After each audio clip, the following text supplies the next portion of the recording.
Hi, and welcome to today's Biznology Digital Marketing webinar. I'm Tim Peter, one of the authors at Biznology. Today, you'll be hearing from Dan Abelow, who will present 3 steps to lead online marketing in tomorrow's digital earth. So let's introduce today's speaker. Dan Abelow is an inventor and senior technology consultant who holds degrees from Harvard and Wharton Business School.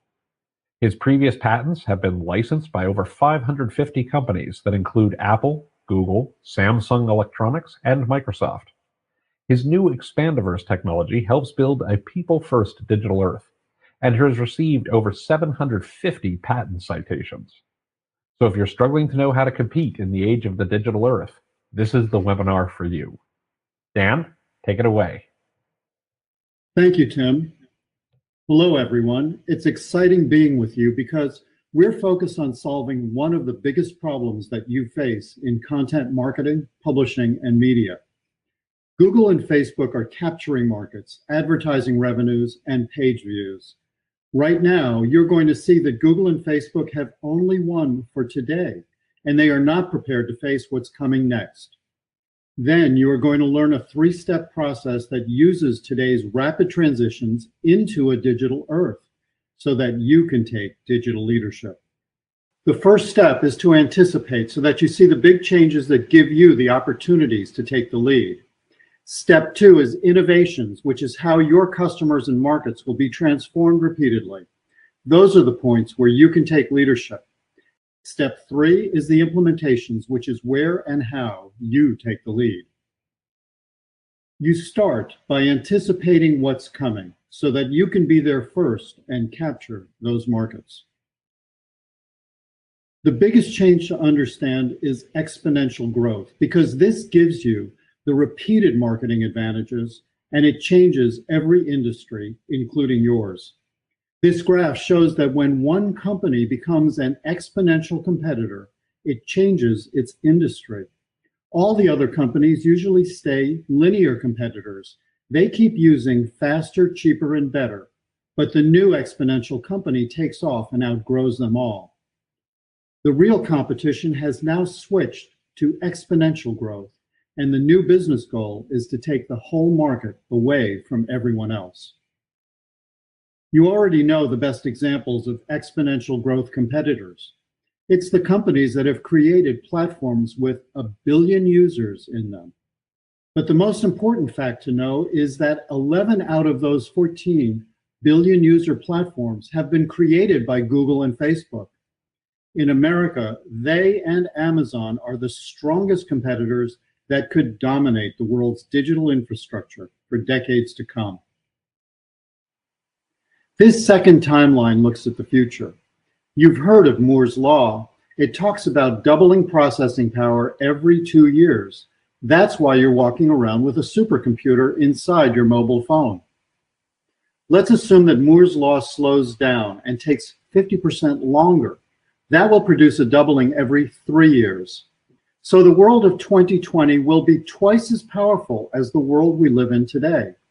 And then 2023 will be 4 times as powerful as today. The word doubling sounds simple, but it really means that 2026 will have 8 times today's power, and here's the impact of exponential growth. The world of 2029 will be 16 times as powerful as our world is today.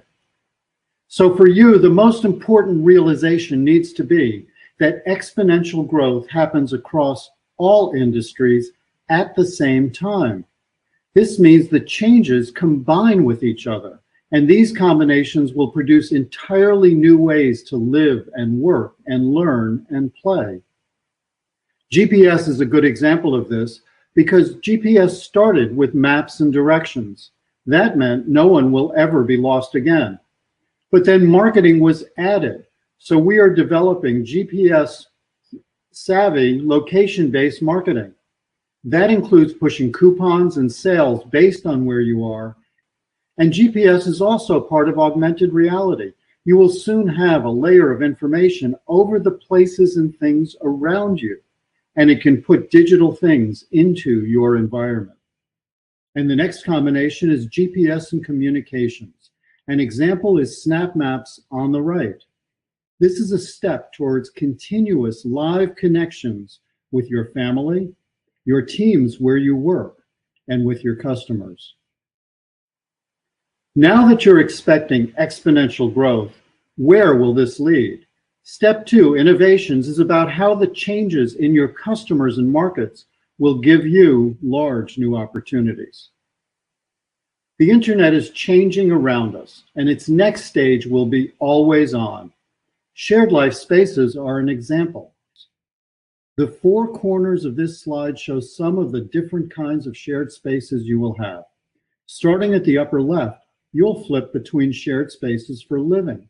In the upper right, social, entertainment, and then work in the lower left.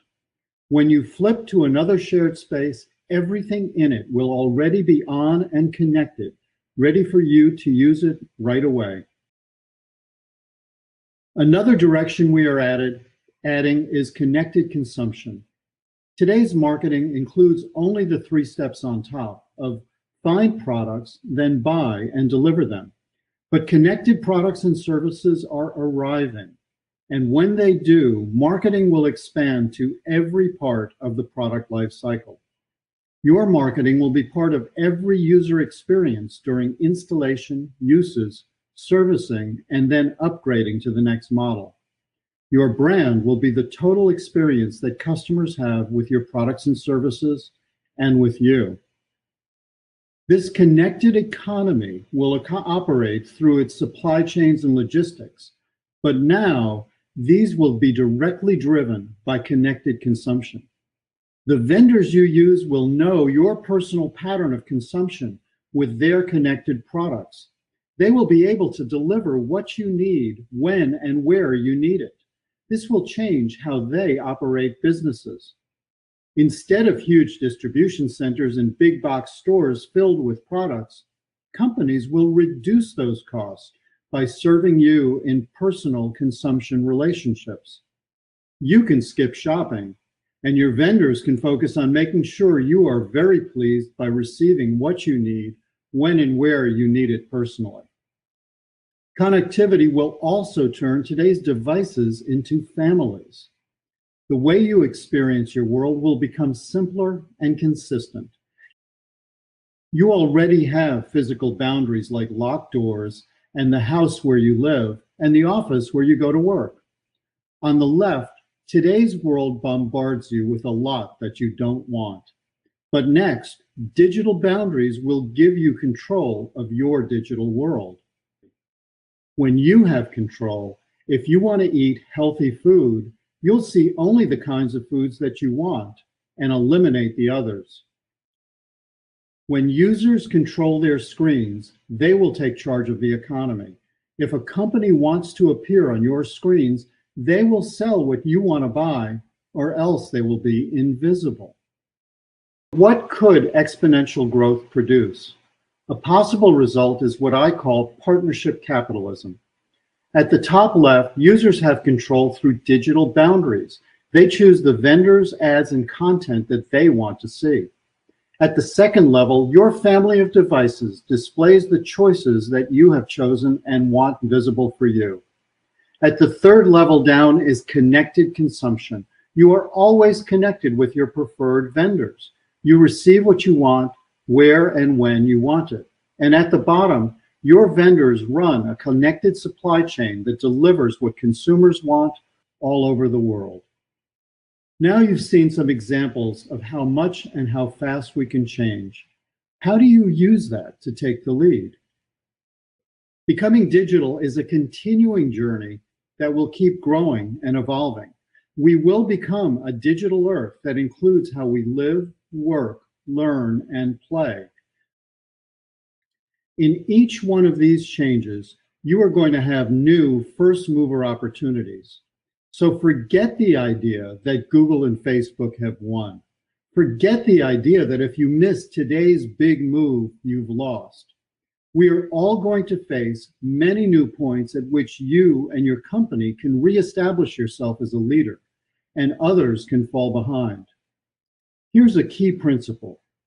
Digital produces exponential growth because when you build something digitally, you can deliver it online to one customer or 1,000 customers at no additional cost. And once you prove your new digital advance at that level, it's scalable to 1,000,000 customers. Here's an example from today where you can see this taking place. As of this past summer, more than half of all emails are now being opened on mobile devices. But if you are still focused on desktop email, you're going dark on large parts of your target markets. But if your email is mobile first, here's a key question. When your users click on your email, is everything in your funnel designed for their mobile screen? Because if not, you can't close those customers on their mobile devices with their small screens. This is just one example of many changes that are coming. You can be there early, you can take the lead, and you can acquire customers and markets from competitors who are slow to make the change. And here's an example that shows you where you can take the lead many times. This table includes the whole economy, and each row is a different sector of the economy. At the top, the mostly green sectors are the most fully digital industries and companies. In the middle, the yellow and light green are areas that are in transition. These sectors are working to turn digital. At the bottom, the red and orange are the sectors that are less digital or not digital. The point is that in most sectors of the economy, there are many opportunities arriving all the time where you can take the lead. The kind of transition we just talked about, where email and your marketing funnel now needs to fit mobile screens, are happening today and will keep arriving in many parts of every industry and every business. But I want to take a moment and have you realize how your thinking has already changed. We began with the huge problem that Google and Facebook have captured markets, revenues, and content displays, and we then took 3 steps to take online leadership in tomorrow's digital earth. In step 1, you saw that exponential growth is a giant force that has already changed the world and will keep changing it for decades to come. All industries will be transformed, including yours. In step 2, you saw that we are on a journey to becoming a fully digital earth. Every person will be continuously connected and in control in an economy that I call partnership capitalism. In step 3, we showed you the process for taking the lead. Many future changes will be like today's move to mobile first, because you can be a first mover who captures markets and customers while your competitors fall behind. And then you saw McKinsey's index that shows the whole economy's digital transformation. There are many first mover opportunities for those who want to take the lead today, and for those who want to prepare to lead a future transformation. You know, if we were together, one next step could be to identify your near-term quick wins to take the lead quickly. We would prioritize your quick wins and use fast and lean design testing of your top priorities with your real customers. And you would soon have a focused acceleration roadmap that is built on customer-proven options for growing your leadership quickly by becoming a first mover of the next exponential growth opportunities. But this is all the time we have right now. So now that you know how to begin and how quickly you could be taking the lead, don't hesitate to get in touch anytime. I'm very collaborative and I love to answer questions. Tim, thank you for letting me share this exciting way to solve this giant online marketing problem with every one of you. And now on to our questions.